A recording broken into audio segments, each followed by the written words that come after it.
ত্রিমুখী একটা সম্পর্ক তো আমরা একটু টেকনিক্যালি বললাম, আমরা যে একটা মৃত মানুষ সম্পর্কে খুব বেশি খারাপ কথা না বলা ভালো।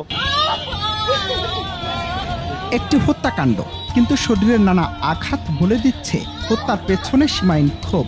একই হাসপাতালের নার্স ও মালিকের ব্যক্তিগত সহকারীর সাথে প্রেমের সম্পর্ক বহুদিনের, কিন্তু বিপত্তি ঘটে যখন সেই সম্পর্কে ভাগ বসায় তারই কর্মস্থলের মালিক। সূত্র বলছে, সহকারী আসাদের প্রেমিকার সাথে তার মালিকের গোপনীয় সম্পর্কের তথ্য প্রকাশ্যে আসলে আসাদকে চাকরিচ্যুত করে দেন হাসপাতাল মালিক। এরপর প্রেমিকার শোক, চাকরিচ্যুতর অপমান বোধ, সব মিলিয়ে এক ভয়ঙ্কর প্ল্যান। গভীর রাতে বোরকা পরে মালিকের গোপনাঙ্গ কেটে নির্মমভাবে হত্যা করে সহকারী আসাদ। তবে শেষ রক্ষা হয়নি। নাটোরের ডাক্তার AHM আমিরুল ইসলামকে হত্যার ঘটনায় পুলিশের জালে ধরা পড়েছে আসাদ আর হেফাজতে ওই প্রেমিকা নার্স। মঙ্গলবার বিকেল 6টার দিকে শহরের মাদ্রাসা মোড় এলাকায় জনসেবা হাসপাতালের সামনে সংবাদ সম্মেলন করেন police super Amjad Hossain. Police super জানান, হাসপাতালের একজন নার্সের সঙ্গে ডাক্তার আমিরুল ও ব্যক্তিগত সহকারী আসাদের ত্রিমুখী প্রেমের সম্পর্ক ছিল। এ নিয়ে তাদের মধ্যে মতবিরোধ দেখা দেয়। সেই বিরোধের জেরেই ব্যক্তিগত সহকারী আসাদের হাতে খুন হন ডাক্তার আমিরুল।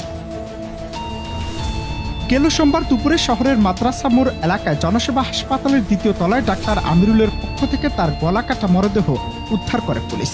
এ ঘটনায় নিহতের স্ত্রী বাদী হয়ে থানায় একটি হত্যা মামলা দায়ের করেছেন।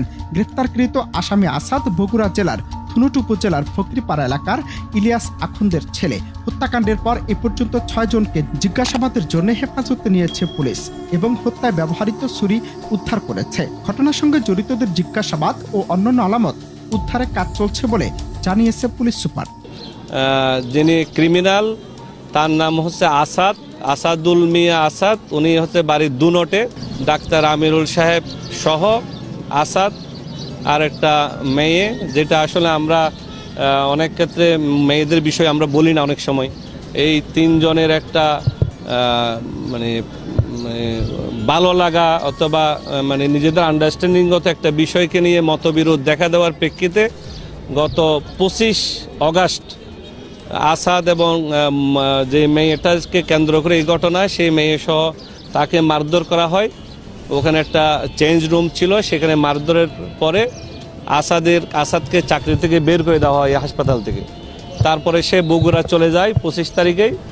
বগুড়া যাওয়ার পর তার মধ্যে একটা প্রতিহিংসা কাজ করে, তার মধ্যে একটা ডাক্তার আমিরুল সাহেবের কোনো বিষয় নিয়ে তার মধ্যে একটা ক্ষোভ কাজ করে। জিজ্ঞাসাবাদের এক পর্যায়ে অভিযুক্ত আবু আসাদ পুলিশকে জানান, তিনি 2024 সাল থেকে ওই চিকিৎসকের ব্যক্তিগত সহকারী হিসেবে দায়িত্ব পালন করছিলেন। এর মধ্যে হাসপাতালের এক নার্সের সঙ্গে আবু আসাদের প্রেমের সম্পর্ক গড়ে ওঠে।